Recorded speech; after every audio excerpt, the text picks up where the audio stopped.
गरीब बहू। सुनीता गरीब घर की बेटी है। उसकी शादी एक बहुत बड़े घर में हुई, लेकिन इस वादे के साथ कि उसकी ससुराल वालों को दहेज में सुनीता के माँ बाप का मकान मिलेगा। लेकिन सुनीता के पिता कर्ज में इतना ज़्यादा डूब गए कि उन्हें वो घर बेचकर कर्जा उतारना पड़ा। जब ये बात सुनीता की सास विमला को पता चली तो उनके अंदर गुस्से का बवंडर फूट गया और उन्होंने अपना सारा गुस्सा सुनीता के ऊपर उतार दिया। सुनीता, तेरे बाप को शर्म नहीं आई?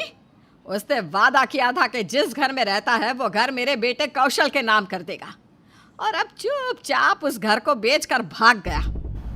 माँ जी, मेरे पिताजी के ऊपर बहुत कर्जा हो गया था, इसलिए मजबूरी में उन्हें वो घर बेचना पड़ा।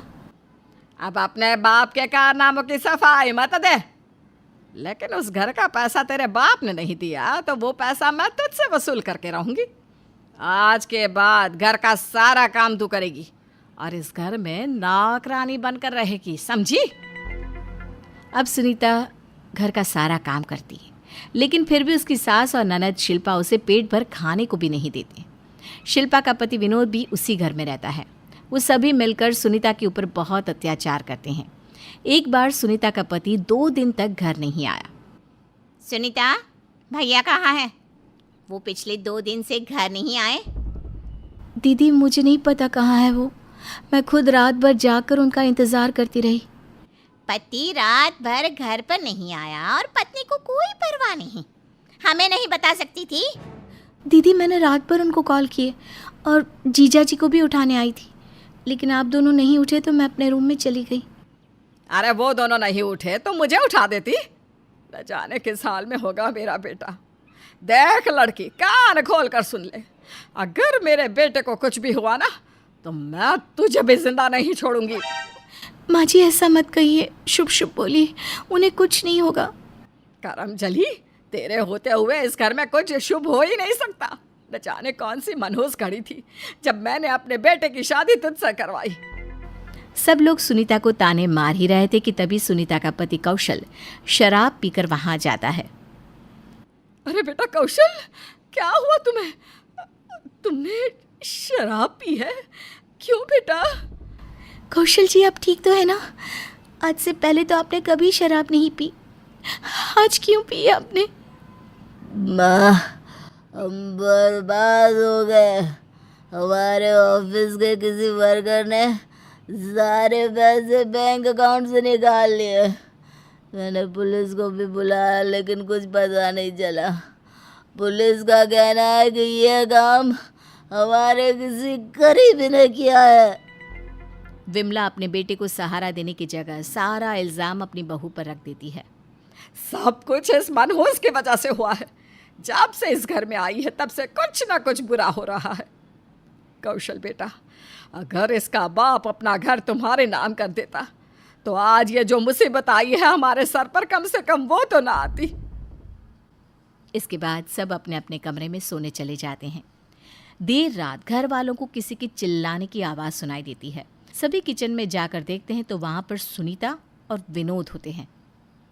विनोद, तुम इस नागिन के साथ किचन में क्या कर रहे हो? शिल्पा, मुझे गलत मत समझो, मैं तो पानी लेने आया था। पता नहीं सुनीता यहाँ कैसे आ गई। वो मुझसे लिपटने लगी, मैंने मना किया तो जोर जोर से चिल्लाने लगी। नहीं नहीं दीदी, जीजा जी झूठ बोल रहे हैं। जीजा जी मेरे साथ। चुप कर बदतमीज औरत। हम दोनों इस घर में रहते हैं, ये बात तुझे पहले से खटकती थी।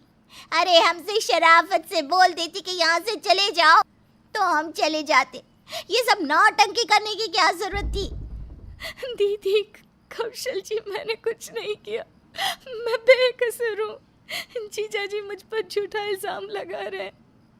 तू मेरी बेटी और दामाद को घर से निकालना चाहती है, लेकिन अब तू इस घर में नहीं रहेगी। चल निकल इस घर से। कौशल जी, आप तो मेरी बात पर भरोसा कीजिए, मैंने कुछ नहीं किया। सुनीता, मैंने कभी सोचा भी नहीं था कि तुम इतनी घटिया हरकत भी कर सकती हो। आज से तुम्हारा और मेरा कोई रिश्ता नहीं है, चली जाओ इस घर से। सुनीता के ससुराल वाले उसे घर से निकाल देते हैं। अब वो दर बदर की ठोकरें खाने लगती है। एक दिन वो सड़क के किनारे बैठकर रो रही थी, तभी उसने देखा कि एक ट्रक वाला फुल स्पीड से ट्रक लेकर आ रहा है और सड़क पर एक बच्चा खेल रहा है। सुनीता अपनी जान पर खेलकर उस बच्चे की जान बचा लेती है। बेटा, तुम ठीक तो हो ना? कहीं तुम्हें चोट तो नहीं लगी? कहाँ रहते हो तुम? चलो, मैं तुम्हें तुम्हारे घर ले चलती हूँ। मैं उस सामने वाली कोठी में रहता हूँ आंटी। सुनीता उस कोठी में जाती है तो वो कोठी शहर के सबसे बड़े वकील मिस्टर हर्षवर्धन की होती है। मिस्टर हर्षवर्धन सुनीता को बहुत धन्यवाद देते हैं और उसकी आप बीती सुनने के बाद उसे अपने यहाँ काम पर रख लेते हैं। सुनीता एक पढ़ी लिखी लड़की है, इसलिए वो उनका ड्राफ्टिंग का सारा काम संभालने लगी। एक दिन सुनीता ने मिस्टर हर्षवर्धन से कहा, सर, मुझे 2 दिन की छुट्टी चाहिए। क्यों, कोई काम है? सर, मुझे पता चला है कि मेरे गरीब माता पिता गांव में मेरी मौसी के पास रह रहे हैं। मैं उन्हें यहाँ शहर अपने पास लाना चाहती हूँ। ठीक है, चली जाओ। एक काम करो, मेरी कार ले जाओ और हाँ, जल्दी से आने की कोशिश करना। थैंक यू सर, आपने मेरे लिए पहले ही बहुत कुछ किया है। सुनीता, थैंक यू बोलने की कोई ज़रूरत नहीं है।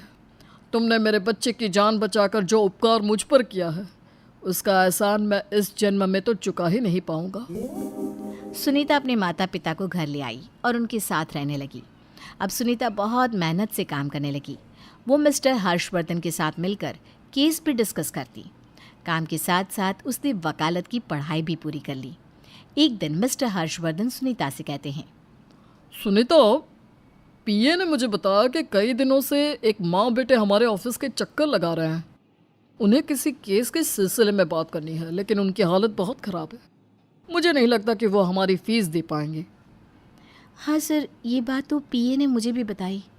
तो अब क्या करना चाहिए? देखो सुनीता, मैं ऐसे केस लेता तो नहीं, लेकिन ये दोनों माँ बेटे बहुत परेशान हैं, तो मैं चाहता हूँ कि तुम एक बार उनसे बात कर लो। मिस्टर हर्षवर्धन के कहने पर सुनीता उन दोनों माँ बेटे से मिलती है और उन्हें देखकर उसके तो होश ही उड़ जाते हैं। वो दोनों कोई और नहीं बल्कि उसकी सास और पति हैं। सुनीता, तुम इतनी बड़ी वकील बन गई हो कि तुमसे मिलने के लिए मैं 1 महीने से भटक रहा हूँ। तुम और तुम्हारी माँ की ये हालत कैसे हो गई? क्या बताऊं बहू, बस अपने कर्मों की सजा भोग रहे हैं।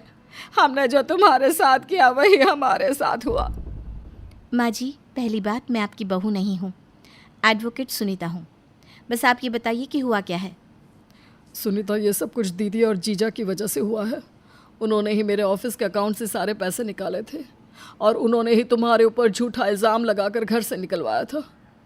तुम्हारे घर से जाने के बाद उन दोनों ने घर बेचने के लिए कहा। और आप लोगों ने बेच दिया, बिना ये सोचे कि घर नहीं होगा तो रहोगे कहाँ? जीजा जी ने घर बेचने से पहले हमें एक छोटा सा घर दिला दिया था। उन्होंने कहा कि घर बेचकर जो रुपए मिलेंगे वो बिज़नेस में लगा देना, लेकिन वो घर के सारे रुपए लेकर भाग गए। बाद में पता चला कि जो घर जीजा जी ने दिलवाया था वो भी किराए का था। ठीक है, तुम जाओ, मैं देखती हूँ कि इस केस में क्या मदद कर सकती हूँ। और हाँ, अगर सच में मेरी मदद चाहिए तो पहले अपनी बहन और जीजा जी के खिलाफ FIR करो। इस केस से रिलेटेड सारे पेपर्स मेरे पास लेकर आओ। कौशल सुनीता की बात मानकर ऐसा ही करता है। थोड़े दिन बाद सुनीता केस जीत जाती है और कौशल का सब कुछ उसे वापस मिल जाता है।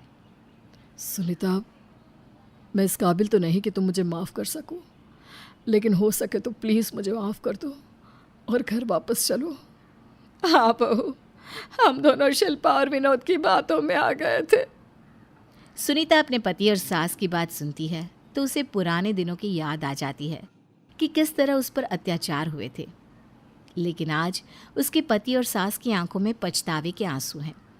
इतने बड़े बड़े केस चुटकियों में सॉल्व करने वाली एडवोकेट सुनीता को बिल्कुल समझ में नहीं आ रहा था कि वो अब क्या करे। क्या सुनीता को वापस अपने पति के साथ जाना चाहिए या पूरा फोकस अपने करियर पर देना चाहिए? आप ही बताइए।